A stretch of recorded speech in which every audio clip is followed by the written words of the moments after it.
Hi, I'm Mary, the godmother behind GoodieGodmother.com, and today we are going to talk about how to make a tender lime flavored cake from scratch.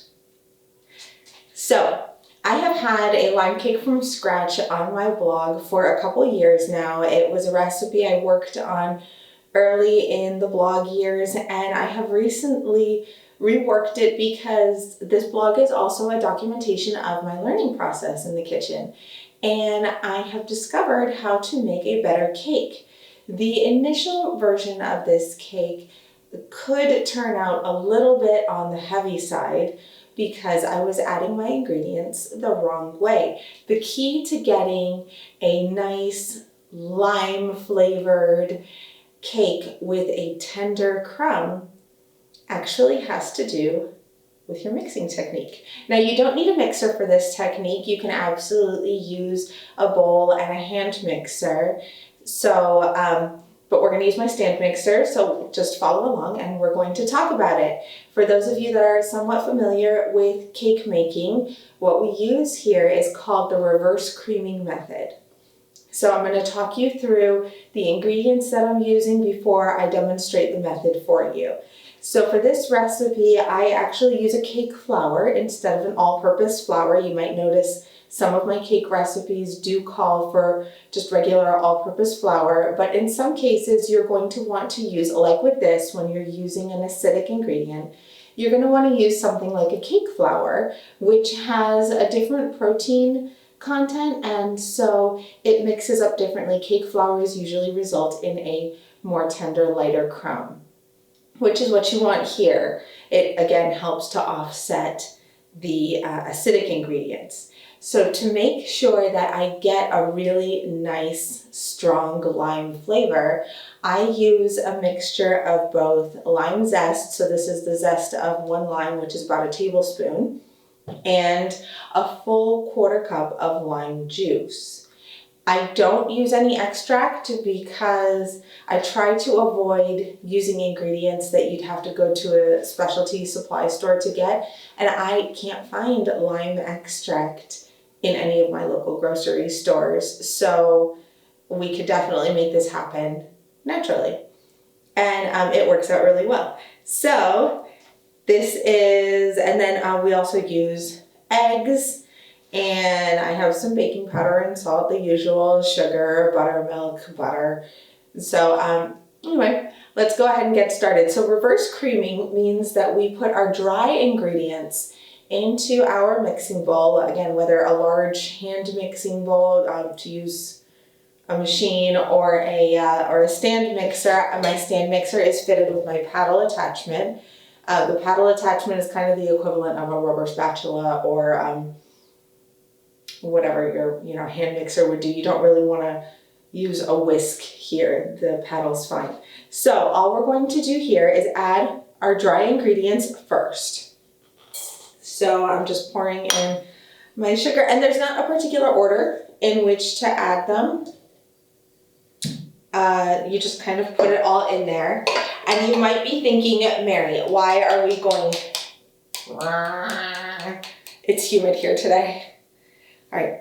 You might be thinking, Mary, why in the world are we going to add the flour? We're going to overmix the batter. It's going to be a disaster. No. Calm down. It won't. We'll be fine. Because, you see, in order to keep this cake from getting dense, we need to protect it from all the acidity and thus juice. And the way we protect it is by taking a cue out of like pancakes and stuff. We're actually going to coat our flour in fat before we introduce the acidic ingredient. And that will help provide that nice, light, tender crumb that everyone loves. And I actually recently made this cake this way for a baby shower, and everyone was raving about it. I took a risk because people were asking about, a more classic flavor, and I thought, you know what, I'm just going to throw a lime cake out there with a blackberry champagne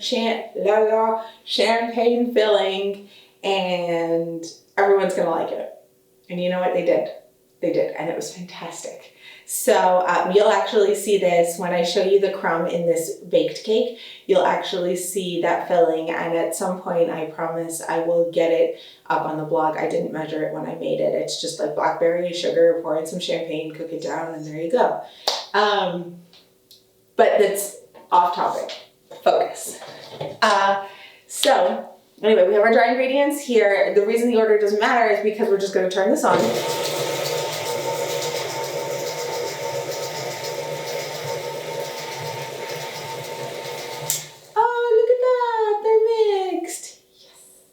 No sifting. And if you know me, I really hate to sift. If I can avoid extra steps, I am all for this. So now we have our dry ingredients mixed. I'm going to go ahead and add my, I'm going to add my oil first. So I use a little bit of oil because, again, it helps with the even coating, and oil does add a little bit of tenderness to cakes and moisture. We want to help preserve the moisture here. So I'm going to add this, and then I'm going to add my butter in about 1 tablespoon chunks. So I already cut this butter, and I just wanted to show you this butter. So you don't want your butter to be totally liquid. Liquid. You don't want to melt your butter, but you also don't want it to be completely softened. So this butter has been sitting out about 1 hour and 15 minutes. My kitchen is on the slightly cooler side. And so if you were to touch it, you can see it's not, like, I don't get a deep imprint here, and that's good. You don't want this to be completely softened butter like you would look for in, say, a cookie recipe.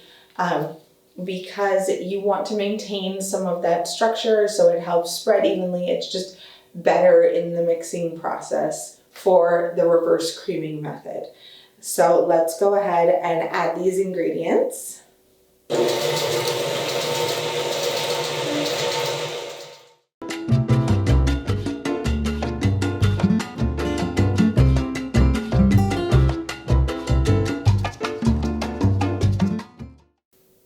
Okay, that looks good.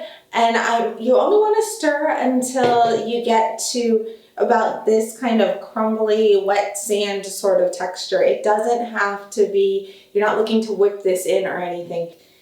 And make sure that you cut your butter when you add it in. You don't want to add just your whole stick, or you're going to have a huge mess on your hands. Going in about 1 tablespoon chunks is going to give you the neatest mixing experience. Also, you need to add in your lime zest at some point and not just leave it as counter decoration. So next, clean my area a bit. Next, we're going to add in the eggs, one at a time. And I covered this because this is also at room temperature. I set it out at the same time that I set out my butter to soften.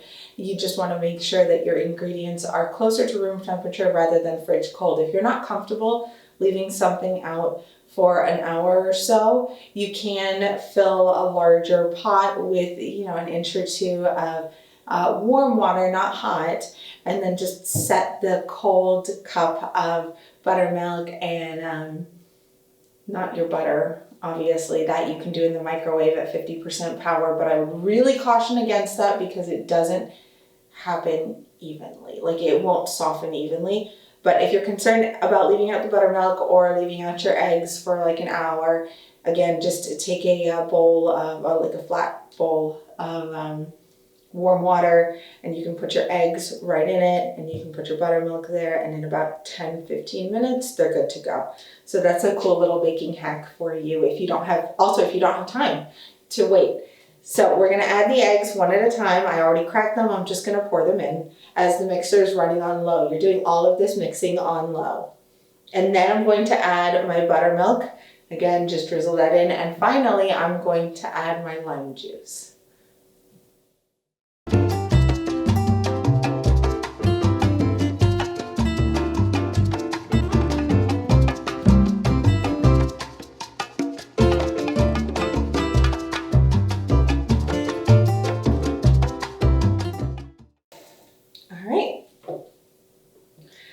Now you can see I have a nice thick cake batter. It's not, it's pretty smooth. You're not really gonna see any like major lumps or anything. So I'm gonna go ahead, separate this into my cake pans and bake it. Be sure to read the blog post for the full written instructions for this recipe, and then you're definitely going to want to try out the white chocolate buttercream that I pair with this cake usually, because it is super delicious and also has a bit of a lime flavor. So I hope you enjoyed this video, and I hope you learned a little something about a new cake technique, or if you're not new to cake, at least learn something about reverse creaming and why it is such a great technique for citrus-based cakes, because you have that fat just really coating that flour and protecting it from the citrus ingredients, and that's why we can get a really nice strong lime flavor without sacrificing texture. Thanks so much, and I hope you will join me next time. Bye.